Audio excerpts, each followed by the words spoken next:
ఒక రాజు వద్దకు 2 శిల్పులు వచ్చారు.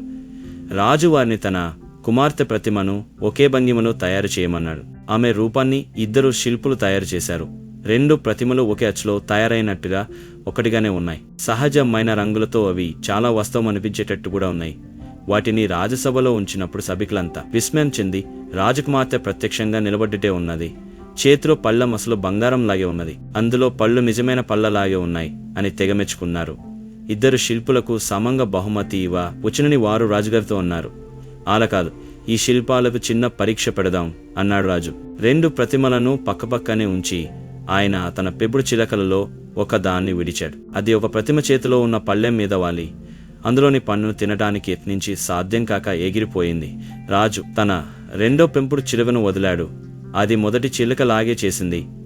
ఆ శిల్పమే గొప్పది అన్నారు అందరూ. కాదు, 2వదే గొప్పది, దానికే హెచ్చు బహుమానం ఇస్తాను అన్నాడు రాజు. అందరూ నివెరపై కారణమడిగారు. చిలకలు మొదటిది ప్రతిమ అనుకుని దాని మీద వాలాయి. 2వది నిజమైన మనిషి అనుకుని దాని జోలికి పోలేదు. జాగ్రత్తగా గమనించండి, 2వ ప్రతిమ కళ్ళలో ఉండే సజీవమైన మెరుపు మొదటి దానిలో లేదు.